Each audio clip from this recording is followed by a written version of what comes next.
Title: Rabies Z Variant. Prologue: The Oath Under the Red Flag.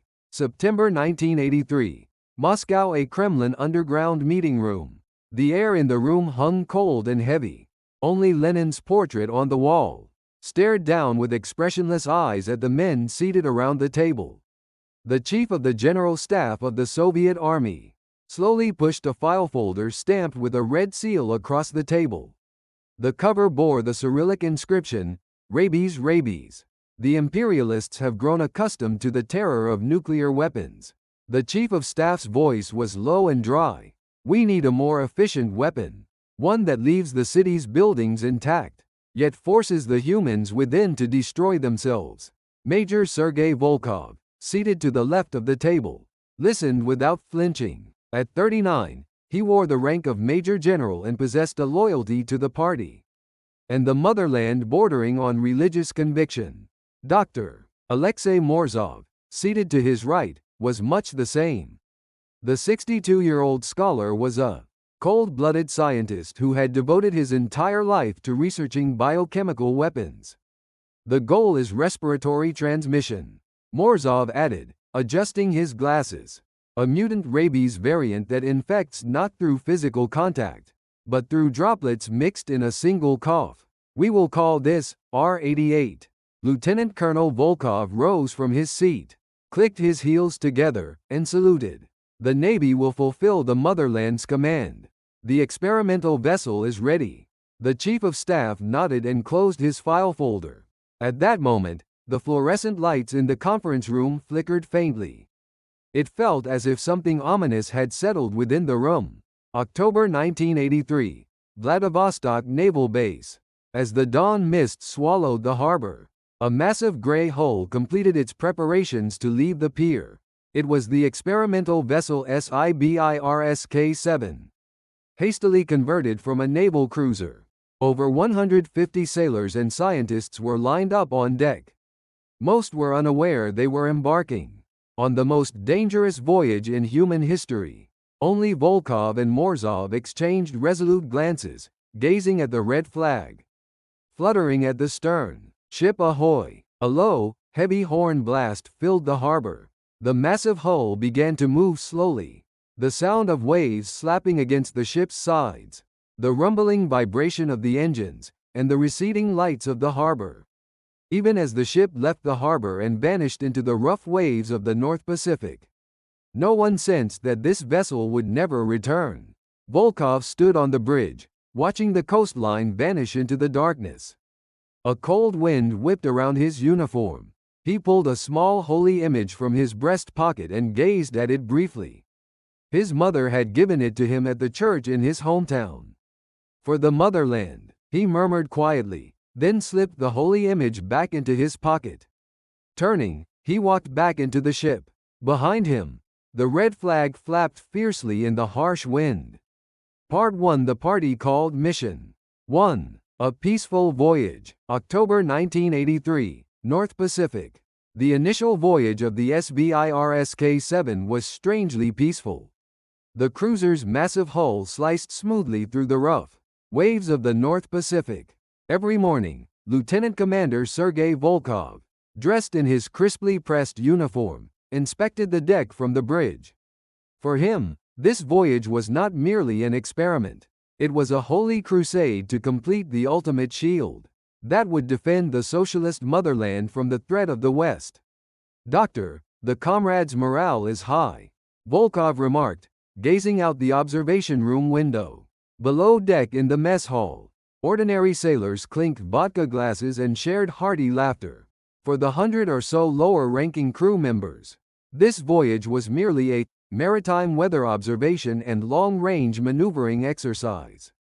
Unaware of the monster being cultivated beneath their feet, beyond thick lead bulkheads, they shared rations of canned meat and talked of the lovers and families they'd left behind. Dr. Alexei Morzov answered without looking up from his microscope. "Ignorance is bliss, Major. Their tranquility serves as the perfect shield for our experiment." The first and second weeks of the experiment passed quietly. Morzov's team laid the groundwork for airborne rabies, as originally planned.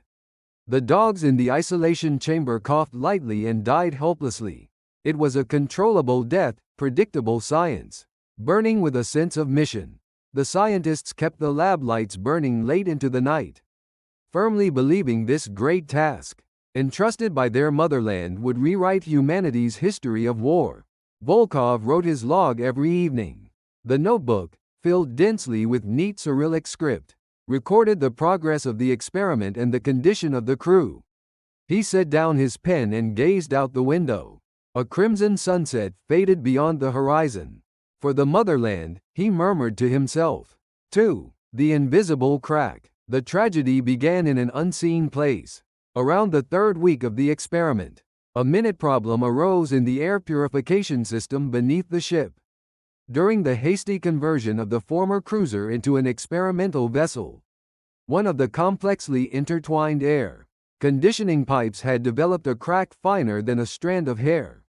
It couldn't withstand the corrosion from seawater and the vibrations from the engines. That particular pipe happened to be connected to the exhaust vent of Isolation Chamber 1, where experiments combining mutant virus DNA were in full swing. Around that time, Drive Morzov was trembling. The virus had begun evolving in an unexpected direction. Lieutenant Colonel, look, the virus has started concealing itself. The sight through the microscope lens was astonishing. The virus entered a dormant state within the host cell, as if camouflaging itself. Conventional tests could detect no sign of infection whatsoever. A new variant, Ghost, had been born.